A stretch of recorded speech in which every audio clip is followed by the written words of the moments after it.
The bluebird houses has a little more personality than a bee block that attracts all sorts of native bees, both very beneficial, but the native bees aren't nearly as pretty as a bluebird.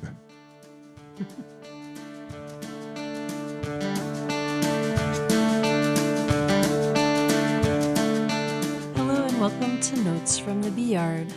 You're listening to episode 30, The Birds and the Bees. If you're interested in bees, there's a good chance that your curiosity extends to other animals in the Beeyard as well.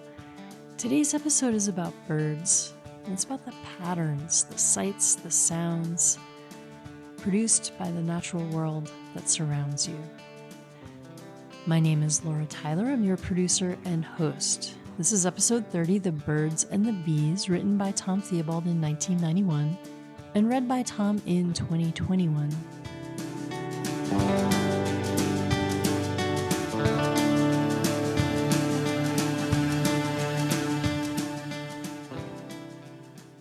In the fall of 1988, as winter began to settle in on the prairie, a covey of bobwhite quail showed up at the Left-Hand Valley Nursery north of Niwot.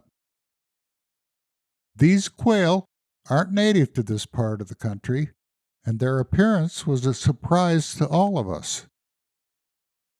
When Keith Owen started his tree farm, his first project was to make extensive windbreak plantings. These provided a wide mix of fruiting and seed-producing plants, and over the years proved to be a magnet for all manner of wildlife. When the winter storms started, Keith began feeding the quail to help them through the rough times, and they stayed around all winter, dispersing only when the nesting season arrived the following spring. The appearance of the quail started me thinking about another favorite of mine, and I asked Keith if he would mind if I put a few bluebird nest boxes around the tree farm.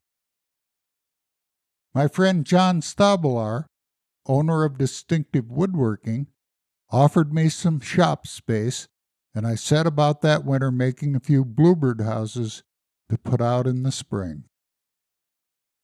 I hoped to entice some of the spring migrants to set up housekeeping. While the bluebirds pass through Niwot in March, I have never seen them nest around here. I don't think this is due to lack of habitat, but rather competition from house sparrows and starlings for nesting cavities. Initially, I had only the tree farm in mind, but as I sawed and nailed, I began to realize that I had much more of the environment at my fingertips than just the tree farm. Many of my bee yards are up close to the foothills on year-round streams and irrigation ditches, and the same qualities which make them favorable sites for bee yards should provide attractive habitat for bluebirds. I was sure none of the landowners would have any objection to my fanciful project. In fact, I suspected some would share my enthusiasm. So I continued building nest boxes in my spare time throughout the winter. By the time spring arrived, I had 40 completed, and as I started making the first rounds of my bee yards, I began setting them out.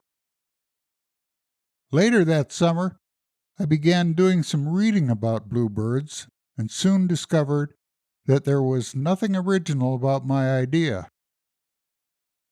Others had recognized the plight of the bluebirds years ago and had taken steps to help, much as I was doing. What came to be called bluebird trails resulted from these early efforts.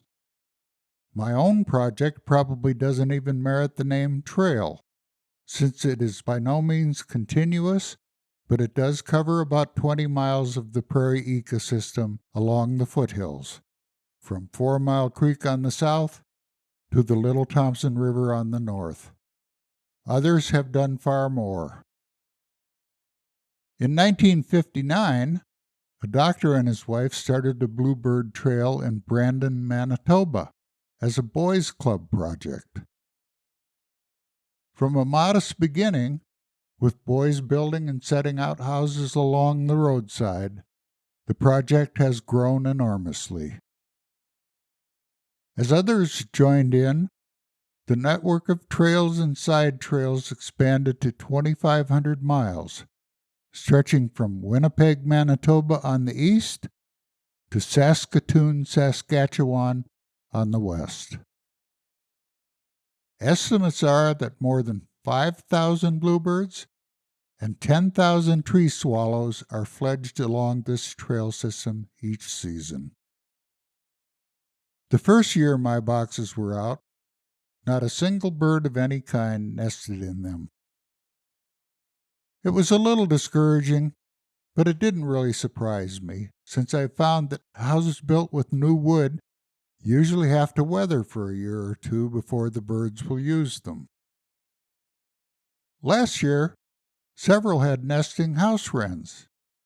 These industrious little birds had to cart in large quantities of twigs to fill the deep bluebird houses up to the entrance hole. I admired their persistence and enjoyed their song around the Beeyards, but still no bluebirds.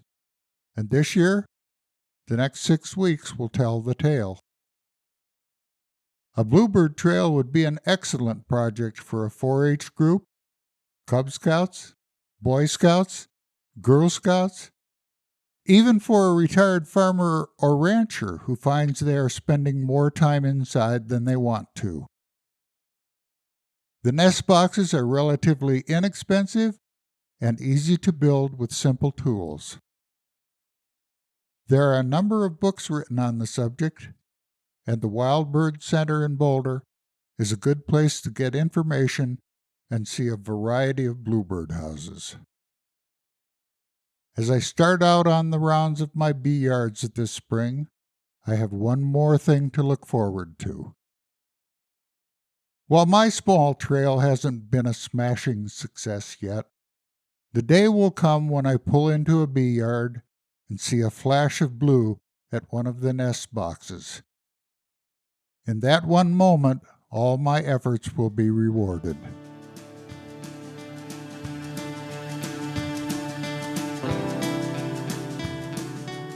So what was the outcome of the bluebird houses? Did you ever receive any nesters? Well, I finally satisfied my interest, and I love to have the wrens around. Anyone who is familiar with wrens knows that in the hot afternoons, when the rest of the birds are sulking in the shade, the house wrens are singing their hearts out. So that was enough reward for me, even if I never did get any bluebirds. The wrens were a wonderful companion in the bee yards during the heat of summer. Tell me about the wrens. Well, the wrens are tiny little birds, and they go into all the little nooks and crannies. I frequently would watch them get into the woodpile, and you'd see them go in at one end, and then a few minutes later they would come out the other end, and they had explored that whole woodpile from one end to the other, looking for little critters to eat. It was their song, though, that attracted me, both at home and at my bee yards, because they just sing their hearts out in the hottest part of the day. Mm. So do you want to tell us a little bit about who Keith Owen is? I started with Harlan Henderson using a building that had been abandoned for many years. Okay, so I'm going to have you back up. So tell us who Harlan Henderson is. Harlan was the person that I started bees with. Harlan had retired from IBM because of heart problems, and being an industrious guy, he, with the help of his brother-in-law in Riverside, California, he started with bees.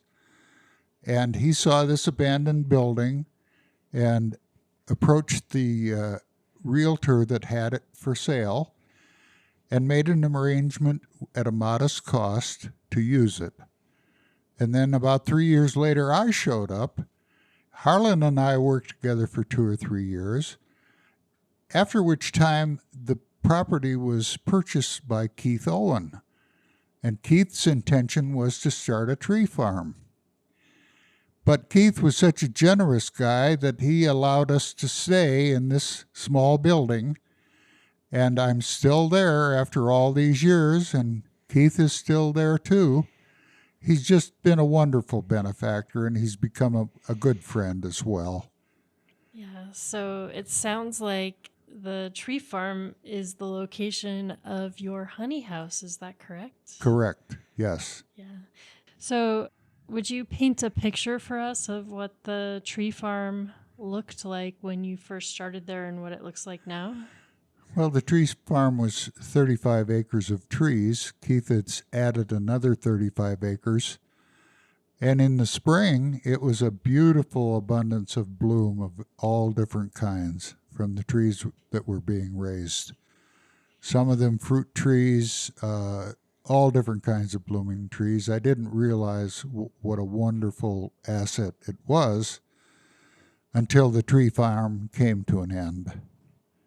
It's now been turned over to native grasses, and it's still a beautiful spot, but not nearly the abundance of bloom that we once had. Mm-hmm.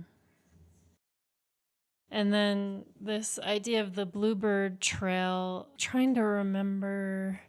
So there was a road trip that Andy and I took, and I do recall seeing a lot of nesting boxes. Yes. The bluebirds are more likely to occupy trails that are put out back into the foothills. And I was never able to entice any to nest down here on the plains. Mm-hmm. But further to the west in the foothills, you would have a greater likelihood of attracting bluebirds. And can you explain for listeners a little bit more what the Bluebird Trail was? Because I had no idea this was an organized thing. Well, it's organized on an informal way. A bluebird trail can be short and be only one individual that puts out a few houses. That's what I had in mind for myself. Or it can be a group of people who have worked together to make trails that cover hundreds of miles. Mm-hmm. So a bluebird trail can be very short and simple or fairly long and complex. So another thing that I thought of when I was listening was how similar the construction of the bluebird houses sounds to native bee blocks. Do those projects feel similar to you at all? Yes, I think the bluebird houses has a little more personality than a bee block that attracts all sorts of native bees. Both very beneficial, but the native bees, no matter how important their contribution is to the environment, aren't nearly as pretty as a bluebird.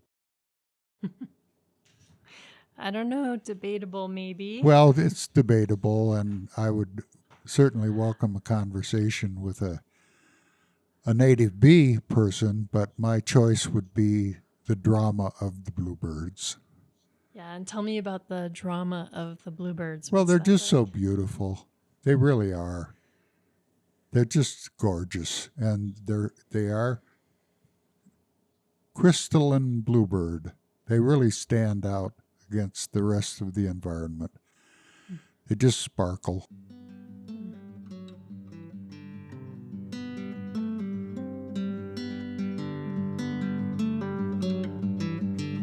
Thank you for listening to Notes from the Beeyard. We'll be back in 2 weeks with episode 31, Mr. Mom Chicken Dog, on Friday, May 6th at noon. In the meantime, hop on over to notesfromthebeeyard.buzz and subscribe.